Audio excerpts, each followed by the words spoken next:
حضور اکرم صلی اللہ علیہ وآلہ وسلم سے ابلیس کے پڑپوتے کی ملاقات۔ حضرت عبداللہ بن عمر رضی اللہ عنہ نے اپنے والد حضرت عمر فاروق رضی اللہ عنہ سے روایت کی ہے کہ میں نبی کریم صلی اللہ علیہ وسلم کے ساتھ تہامہ کے پہاڑوں میں سے ایک پہاڑ پر بیٹھا تھا کہ ایک بوڑھے آدمی نے حضرت صلی اللہ علیہ وسلم کے سامنے حاضر ہو کر سلام کیا۔ حضور صلی اللہ علیہ وسلم نے جواب دیا اور فرمایا، تیری آواز اور لہجہ تو جنات کا سا معلوم ہوتا ہے۔ اس نے جواب دیا، میں حامہ بن ہیم بن لاقیس بن ابلیس ہوں۔ حضور صلی اللہ علیہ وسلم نے فرمایا، تیری عمر کتنی ہے؟ جواب دیا، جس وقت قابیل نے حابیل کو قتل کیا تھا اس وقت میری عمر 3 سے 4 سال تھی۔ اس زمانہ میں لوگوں کی باتیں سمجھتا، لوگوں کو خراب کرتا اور لوگوں کو قطع رحمی کی ترغیب دیتا تھا۔ حضور صلی اللہ علیہ وسلم نے فرمایا، جو بوڑھا آدمی ایسے برے اعمال کی ترغیب میں دن رات مشغول رہتا ہو، اس سے زیادہ برا کوئی شخص دنیا میں نہیں۔ حامہ نے کہا، یا رسول اللہ صلی اللہ علیہ وسلم،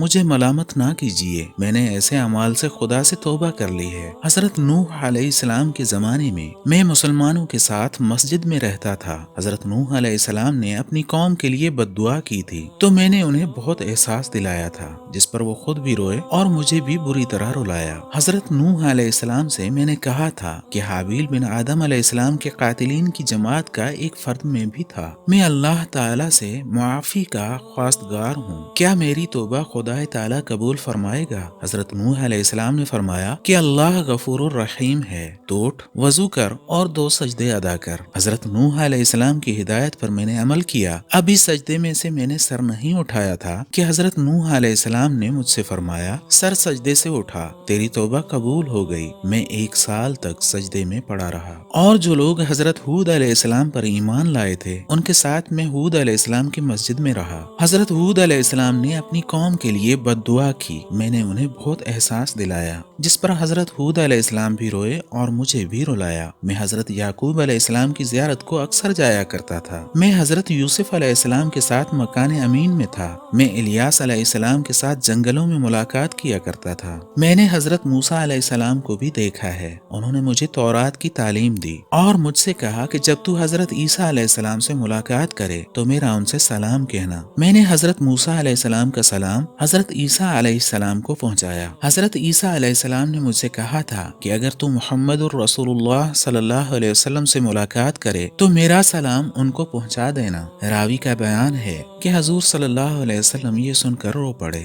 اور فرمایا کہ عیسیٰ علیہ السلام پر سلام پہنچتا رہے جب تک دنیا قائم رہے۔ اے حامہ، تم پر بھی سلام ہو، تو نے امانت ادا کی۔ حامہ نے کہا، یا رسول اللہ صلی اللہ علیہ وسلم، حضرت موسیٰ علیہ السلام نے مجھے تورات کی تعلیم دی تھی، آپ بھی مجھے تعلیم فرمائے۔ حضور صلی اللہ علیہ وآلہ وسلم نے حامہ کو قرآن کریم کی چند سورتیں تعلیم فرمائیں اور فرمایا، اے حامہ، جب تجھے کوئی حاجت ہو تو ہمارے پاس پیش کیجیے اور ہم سے ملتے رہنا۔